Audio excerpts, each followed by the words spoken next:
Hello and welcome to ATP Report. I'm Barry Nussbaum.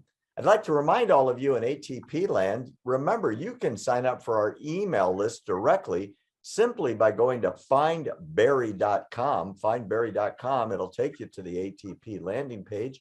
You can sign up for all of our content like today's stuff and everything else from our special guest today, absolutely for free, and you'll get it in your email on a regular basis, which is now the time to bring in our favorite guest on ATP Report, Robert Spencer.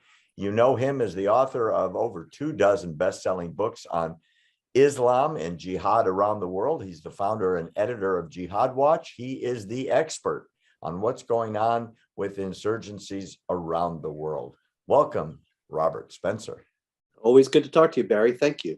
Thanks for coming on with us today. So President Biden's nominee for the Supreme Court has a history of representing terror suspects. When she was a federal public defender in Washington, she went well beyond the bare bones defense to attack the United States government and some of its counterterrorism policies. She claimed that the United States, was violating the Geneva Convention in regards to her clients' rights at Gitmo. She represented some detainees who challenged even being imprisoned. And I wonder if those views have stayed with her.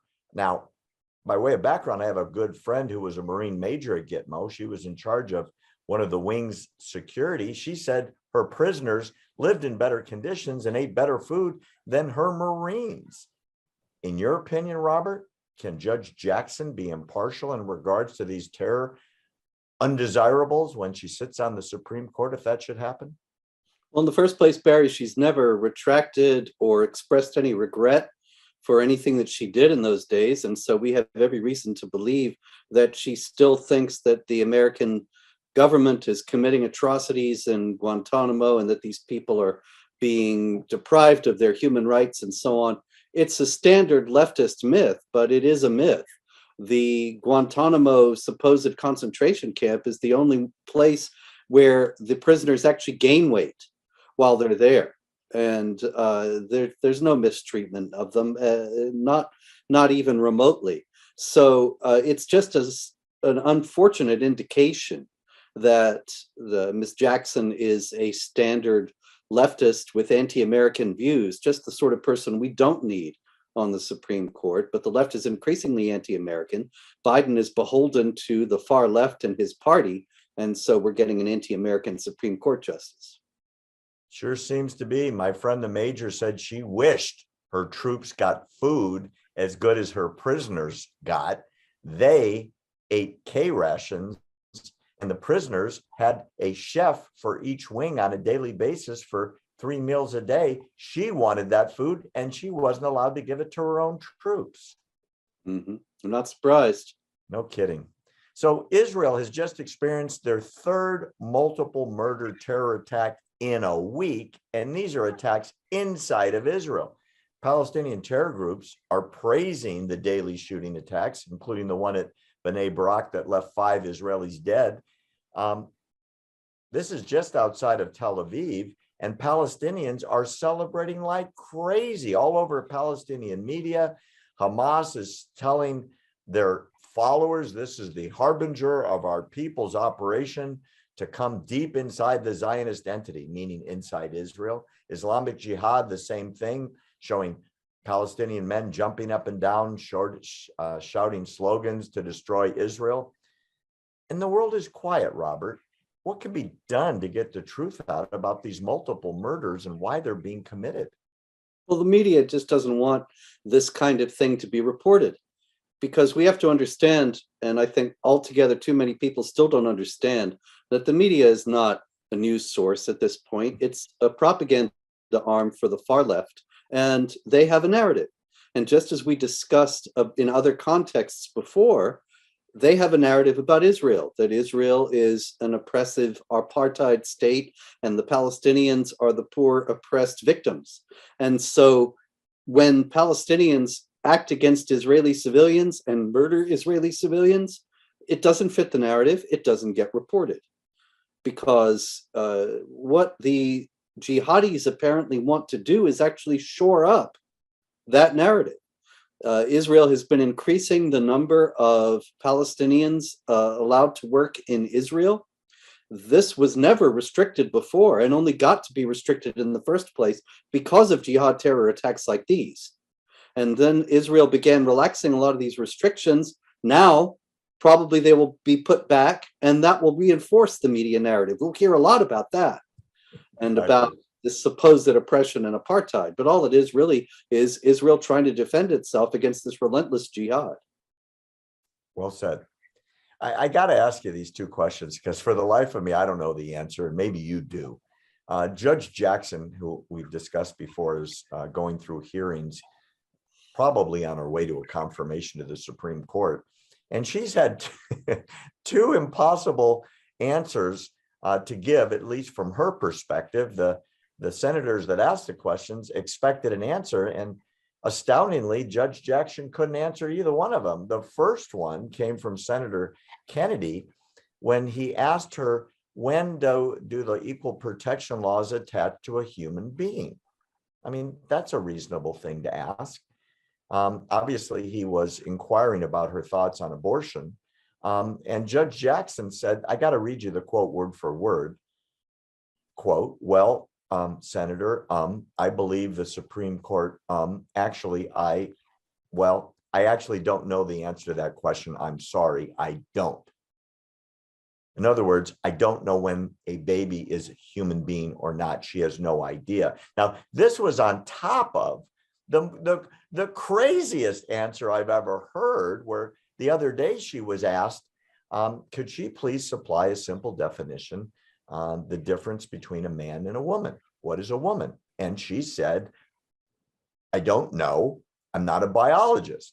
Now, the good news with her answer is there's now 1,000 memes out on the internet. One is funnier than the other, but it's rather terrifying that a Supreme Court justice can't tell you what's a woman and what's a man and what's she going to do when cases come to her regarding equal protection under the law for men and women. Is it really going to be like this if she's on the bench? I'll tell you exactly what she's going to do. Once she is on the Supreme Court, she will rule in favor of the most radical pro-abortion measures, and she will rule in favor of all kinds of transgender initiatives and anything that actually undermines the obvious and natural difference between men and women. She knows very well the answer to both questions, but she's beholden to her far left base, which is at war with reality on both issues. And so consequently, she can't say anything about it. But we really know, the whole world knows where she's going to come down on these issues. And this is, once again, indication of somebody that we really don't need on the court, somebody who is not going to have the best interests of Americans at heart. It was shocking to watch the answer. I thought it was a joke until I watched the tape. And a whole lot of people are very distressed, Robert. For years, the Palestinian Authority has been criticized by the European Union for continuing to use textbooks that are viciously anti-Semitic, very violent, and call for the death of the Jews. Now, these are school children reading these textbooks. And the European Union said, we're going to stop funding you if you don't take out the let's kill Jews passages in your school books. And for decades, the PA, the Palestinian Authority, has been promised to do it. Well, finally, after decades, Robert, as you reported on Jihad Watch, the EU finally stepped in and said, okay, we're going to call back 200 million euros that we're going to you because you just won't remove the kill all the Jews from your books. And of course, the Palestinian Authority flipped out. Do you think the money will buy the change the Europeans want? It well could, although it's certain that if it did, it would be a cosmetic change that would be reversed once again as soon as the EU's attention was elsewhere. Because the virulently anti-Semitic passages in the Palestinian textbooks are based straight on Islamic theology, on the Quran, on the example of Muhammad, and on 1400 years of Islamic anti-Semitism. The idea that the Jews could be allowed a state is contrary to the Quran saying that the Jews are the worst enemies of the Muslims, chapter 5, verse 82, that they are under the curse of Allah, chapter 9, verse 30. So many other passages that are so anti-Semitic in the Quran. Above all, also the imperative to drive them out from where they drove you out, which is chapter 2, verse 191. The Jews did not drive the Arabs out of Israel, but it is the Palestinian Arab historical myth that they did. And consequently, they have this divine command to drive out the Jews. They're going to pursue this whatever the EU does. But there's no doubt that the EU decision stunned the Palestinian leadership, because they've been getting away with this sort of thing for years and nobody ever calls them to account. Trump was the first, and the EU was against him. And so now the EU is behaving the way Trump did, but probably they'll cave. And probably the Palestinians realize that they'll cave because they always have before. Very wise of you to notice. And I would also add, as an addendum to what you just said, Robert, and Biden has reversed all of Trump's policies on withholding money because the Palestinians were supporting terror. And as you said in our last show, Biden is expressly violating the Taylor Force Act, giving them money that he knows is going to be used for terror. Shame on Biden. And you know what? Well done, EU. I hope you stick to your guns on this. Robert, where can people find out about you and follow your work? I'm at jihadwatch.org, Barry, and also jihadwatchrs on Twitter. My books are available for the most part at Amazon and Barnes & Noble and any self-respecting bookstore.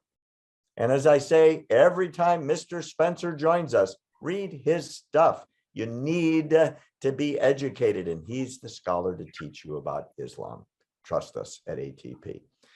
So thanks for joining us today on ATP Report. We sure appreciate your attention and hope you will subscribe. It's always free. Our content is always delivered without cost. For ATP Report, I'm Barry Nussbaum.